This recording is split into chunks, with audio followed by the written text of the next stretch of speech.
It was like any other night when we went to Mia's house. Tony cooked a tasty dinner. Bonjour à tous, que l'on soit bardé de diplômes ou que l'on ait arrêté ses études très jeune, tout le monde peut se lancer en vente directe. C'est vrai, mais cela ne veut pas dire que le métier ne s'apprend pas. Alors quelle place accorder à la formation dans les réseaux? C'est ce que nous allons voir tout de suite avec Patrick Lemant. Patrick Lemant, bonjour. Bonjour. Vous êtes expert et consultant au service des entreprises de vente directe. Est-ce que vous pensez qu'une entreprise justement peut se passer de former ses vendeurs? C'est absolument impossible. La vente directe, c'est un métier. C'est-à-dire que d'abord, les gens qui ont quelque chose à vendre, ce sont des gens qui ont fabriqué ou qui ont conçu quelque chose et qui vont le mettre en présence d'un public au travers d'un système de vente. Donc on ne s'improvise pas vendeur. Donc lorsque l'on a une force de vente, on doit la recruter, la former, la motiver, l'animer. Alors la formation, elle peut recouvrir différentes formes parce qu'il y a parfois des produits techniques. Et un produit technique, bien évidemment, il faut être capable de l'expliquer au destinataire final.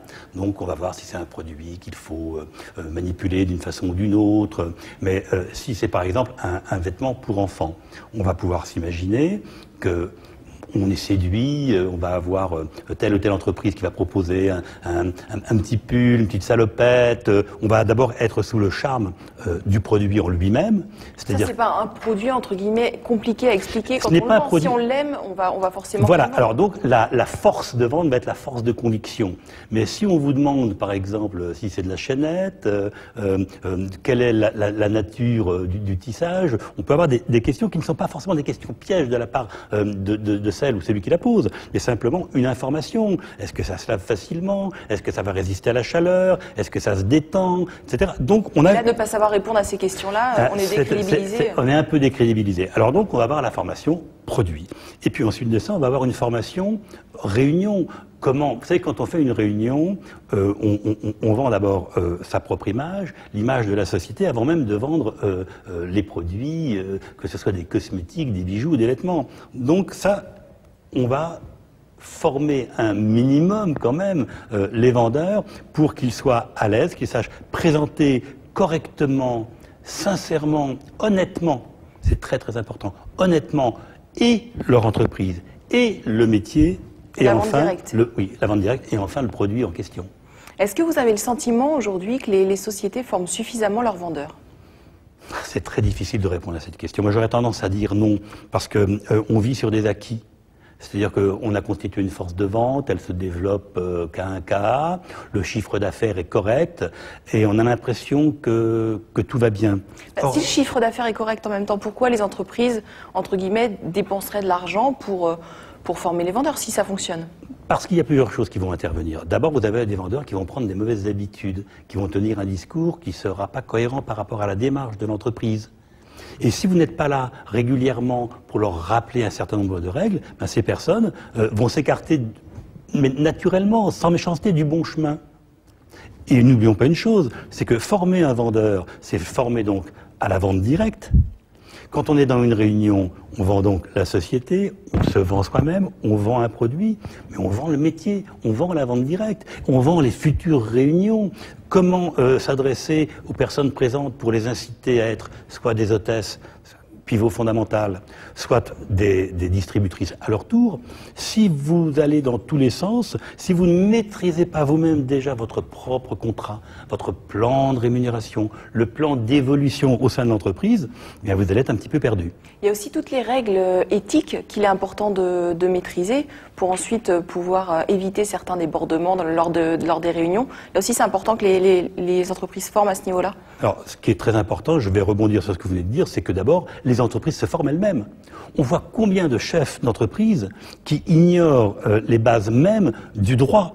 Donc le juridique, le social, le fiscal, sans parler simplement de la relation humaine, parce que les gens qui viennent dans la vente directe, dans la vente à domicile, la vente par réunion, ce sont des gens qui, avant de chercher à avoir un revenu, cherchent à avoir une existence et une reconnaissance parfois sociale. D'accord?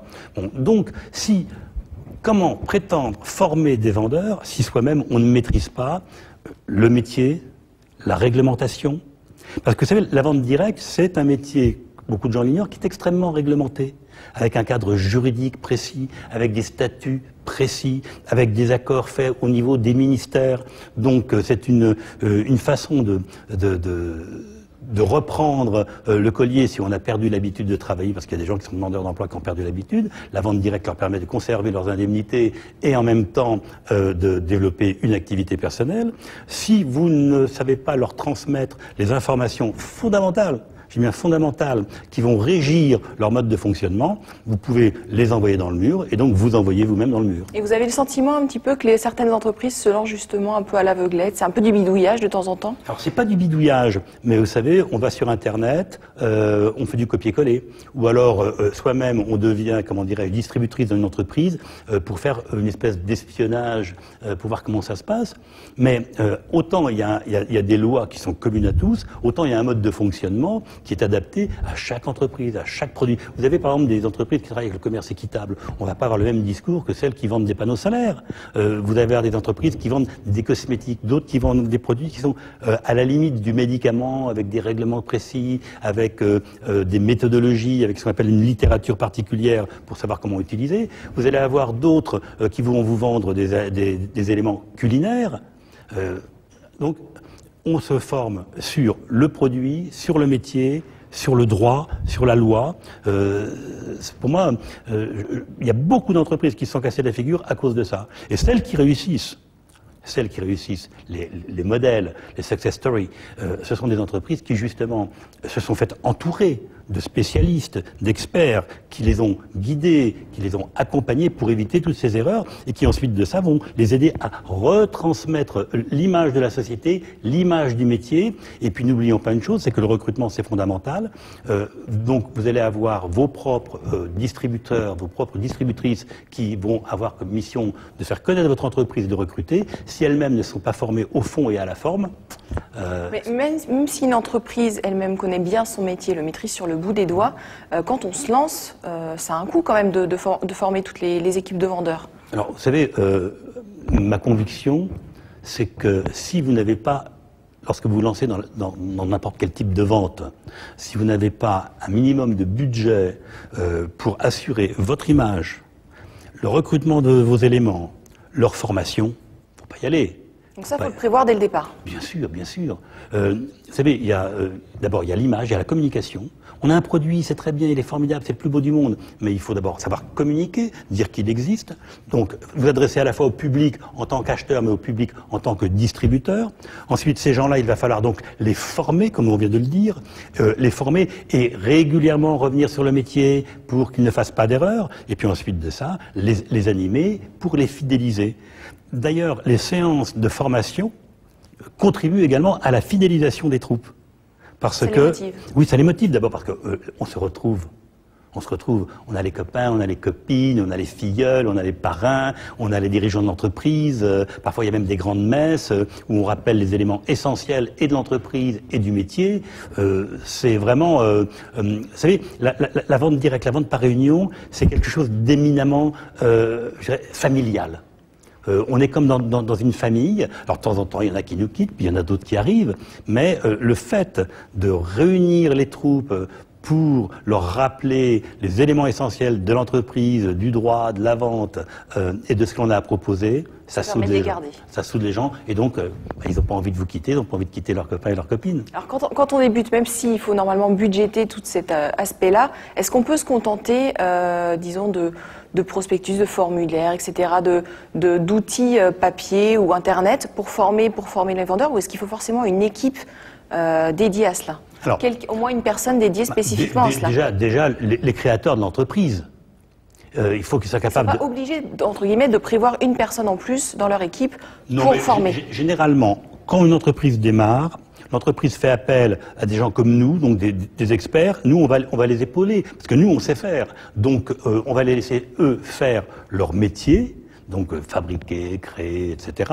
Et nous, on va être là pour les épauler. On va d'abord les former, eux, leur donner tous les critères juridiques, sociaux, fiscaux dont je parlais. Ensuite, leur demander quelle image ils veulent transmettre et à leurs distributeurs et à leurs clients finaux.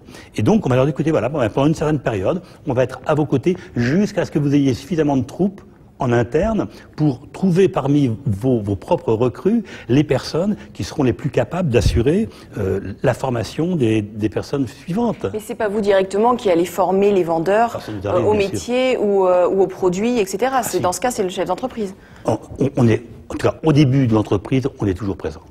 Toujours présent parce qu'on est le filet de sécurité et en même temps, comment aider une entreprise à se développer si nous-mêmes on ne s'imprègne pas de l'esprit, de la philosophie de l'entreprise. Donc on va être...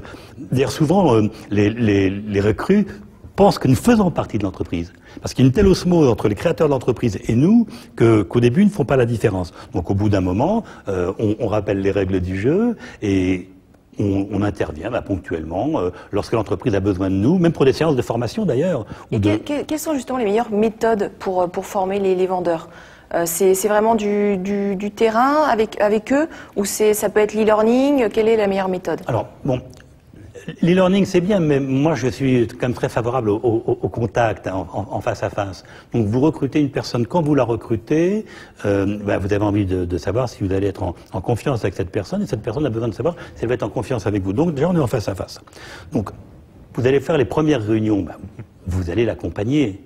Et le rôle d'ailleurs des... Donc il faut être avec eux sur le terrain. Ah oui, au début, parce que ce qui peut être dit à l'oral ne sera pas forcément appliqué ensuite sur le terrain.